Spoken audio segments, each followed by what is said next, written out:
thrown out by Judge Sauls for a couple of reasons. First, on the Broward and Volusia County hand counts, they're saying that those counts were done properly, and besides, it is not a part of this case. This is a case, obviously, about the Gore campaign contesting the election results. They don't mention those counties. They say that this does not belong in this court, and they say further that this whole action is an action by the Bush campaign to delay the process, to delay these proceedings by introducing new elements into this court proceeding that don't belong there. On the Seminole County case, in this motion, the Gore campaign is saying simply that what the Bush campaign is trying to do is to preempt a separate lawsuit, a lawsuit that belongs not in this courthouse, but in the courthouse where it's being waged. Also, Gene, I want to bring you up to date on one other development, not directly related to the Gore campaign, but coming from the office of Florida Attorney General Butterworth, who, of course, was the chairman of the Gore effort in Florida. Butterworth's office has sent a letter to Justice Souter of the Supreme Court saying that the Bush campaign's arguments before the Supreme Court saying that the deadline extension granted by the Florida Supreme Court was improper would also seem to invalidate all those overseas absentee ballots because they also had a deadline extension that was not granted under Florida law but by executive decree by the office of the Secretary of State in Florida, a decree that was signed in the 1980s.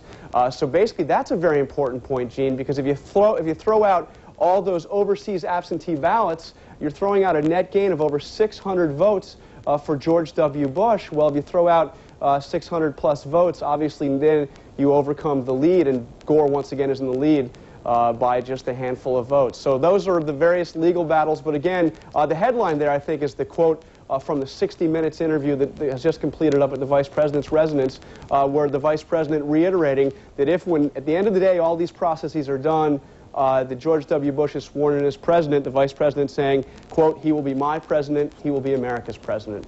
Gene. Jonathan, thank you. I know you've been standing by for a long time in the cold Washington air. Go inside and get warm. Thanks. Let's go to Austin, Texas. It's a bit warmer there. Gene Meserve is standing by for us. Gene, what have you got? Gene, no reaction from the Bush campaign yet to this quote from Al Gore's 60 Minutes interview. No reaction from Governor Bush either. He remains at his ranch about an hour and a half away from here. Of course, the Bush campaign has said since election night that it, too, would abide by the results of this election, but they have been steadfast in maintaining that they have won. You have heard the mantra over and over again.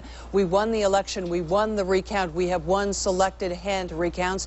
And today, Secretary Cheney, Bush's running mate, went so far as to suggest that Al Gore should throw in the towel. I do think that it's time for him to concede. So far, he's chosen not to do that, to pursue other avenues, and clearly that's his prerogative. But I think long term, I think history would regard him in a better light if he were to bring this to the close in the very near future. The Bush campaign's confidence being shown in several ways. For one thing, they continue to talk about transition. Cheney saying today they were casting a wide net, looking for people of not only diverse ethnic backgrounds, but political backgrounds as well. Senator John Breaux of Louisiana, a Democrat, one of those Bush has talked to. Breaux said today no job has been offered, but he did leave the door open to accepting a job should one come down the pike later on. Cheney also talking a bit about the need for bipartisan cooperation in the Congress, given the fact that the Congress will be so evenly divided in both the Senate and the House. He suggested today that perhaps one of the first things that the Congress should take a look at is a tax cut, because he says there are indications that we may be on the brink of a recession. But there may be limits to just how confident this campaign is, or maybe it's just superstition. But Secretary Cheney did say today that Governor Bush is still asking his staff to call him governor, not president-elect. Gene, back to you. Gene Meserve in Austin, Texas, thanks very much. Let's call in Ken Gross, our election specialist. Ken, let's take a look at this Gore filing, this motion to strike, the third-party complaint. There is some tough language in here. Yes, words sir. like the pernicious practice of judge shopping. Yes, that's exactly what the Gore campaign is complaining about. This response is about Broward and Volusia counties, true, but it's really about Seminole County. That's the case, as Jonathan Call was telling us, is the sleeper case in the proceedings. And what they are concerned about here is, or what the Bush campaign is concerned about, is that Judge Carter, another judge in Leon County, it's a Seminole County case, but she's a judge in Leon County, is perhaps will favor the Gore campaign. And they want to get this case out from under Judge Carter. So one way to do that is to introduce this into Judge Saul's court. The other thing that may be going on here is that Vice President Gore is not a party to the Seminole case. It's not a popular case politically because they're trying to throw out ballots, which is contrary to the arguments they're making in the other case. If they could bring it into Judge Saul's case, where Vice President Gore is a party, that ensnares him in that case as well. Ken, could we print some scorecards so we can follow along as we go through this case? We need them. Now, this court session is in recess until 5:45 p.m. Eastern Time. Will it wrap up tonight? Yes, I think so. There was a little hint of that earlier in the proceedings when one of the Gore attorneys, Dexter Douglas, said, are we going to be here on Monday and Tuesday? And Judge Saul says, we're not going to be here Monday or Tuesday. So I think they're going to wrap this up today. All right, Ken, thanks very much. I'm Gene Randall in Washington. Our live coverage of the events in Tallahassee will continue in a moment with Stephen Frazier and Joey Chen in the anchor seats in Atlanta. Good night.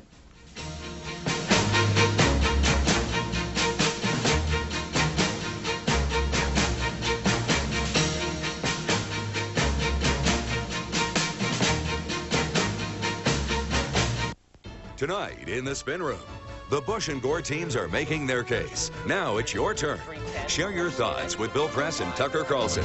Tonight, 10 Eastern. So my husband says he wants to get one of those satellite TV dishes. The satellite dish.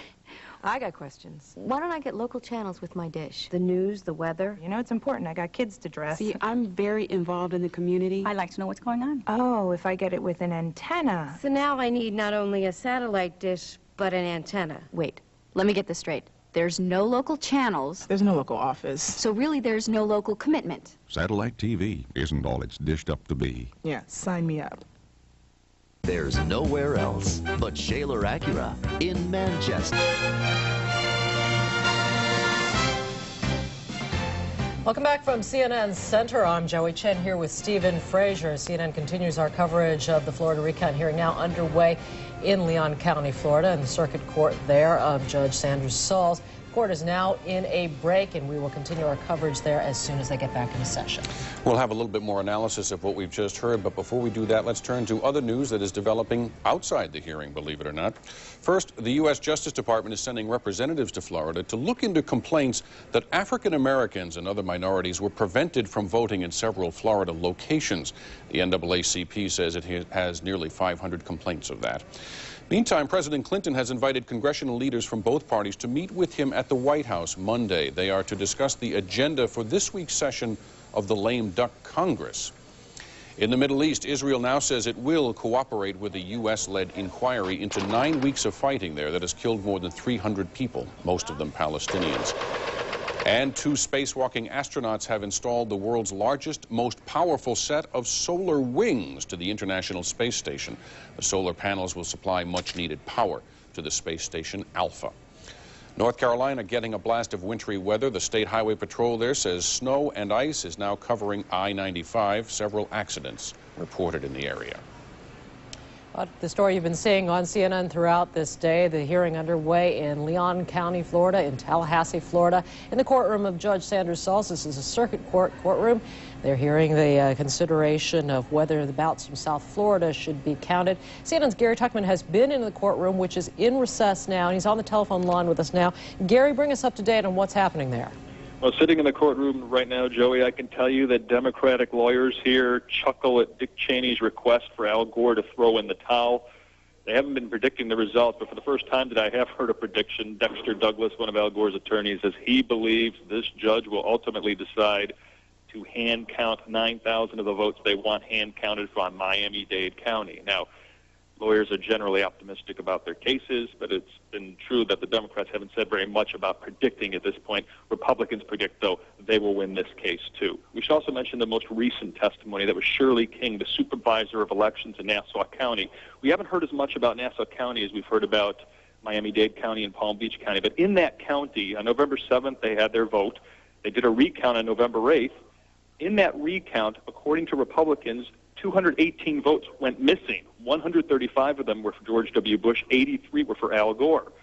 Well, the supervisor of elections and the canvassing board decided to certify the original vote because of that. They never recounted another time. The supervisor testified that it was sealed in a box. They didn't take it out, and that's what the Democrats are complaining about. What was interesting about her testimony and what the Republicans were not too happy about necessarily was that Shirley King, the supervisor of elections, the Republican witness, suggested a remedy to the judge. She said, I would love to recount these votes. I would love to do that. That would be the right thing to do, she said. And that is something the judge could consider. He has the power to do that. So that was quite interesting. But she firmly believes that those 218 missing votes was a mistake that was made by her and her people, and that George Bush deserves those extra votes that he lost. Back to you, Joey. Gary, before you go here quickly, we believe we've now heard from all the witnesses for both sides. What happens after this break? What's happening now, a court spokesman is telling me this judge is prepared to go late into the evening. He doesn't know necessarily if he'll finish tonight, but he's prepared to go a while longer. It appears we'll finish tonight. What happens is that there are attorneys for the various counties involved here. They can have closing arguments. They can also have witnesses if they wish. The Secretary of State's office also has an attorney here. He has already said he's not going to call any witnesses. So it appears we're nearing the end. As far as the decision goes, that's a whole other story. The judge won't necessarily make a decision on whether to start a count right after this case is heard. He may wait a day. He may do it in writing. He may speak it. We just don't know when that will happen. CNN's Gary Tuchman for us in the courtroom in Tallahassee. Stephen?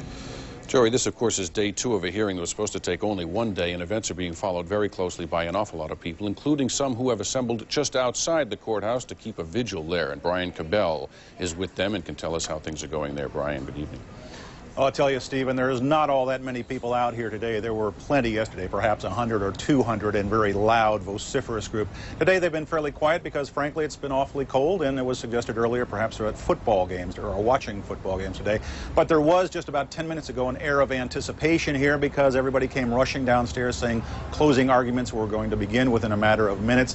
We saw people huddling down here. We saw people on cell phones. So clearly there's a sense that this is coming to an end, and the judge has certainly made it clear he wants it to come to an end today. After some 11 witnesses in 18 hours, it looks as though, as Gary Tuchman said, it may come to an end sometime later this evening. The question is, will the judge rule from the bench today? Will he rule it all this evening, or will it take another day or two? The Democrats, of course, would love to have a ruling sometime later tonight, and, of course, a recount, if at all possible, to start almost immediately. Stephen? Brian, for your sake, we hope it is quick. Thanks very much for keeping watch out in the cold. Joey? Another developing story from Tallahassee is a consideration of the state lawmakers whether they should get involved in the picking of electors to represent the state of Florida in the Electoral College.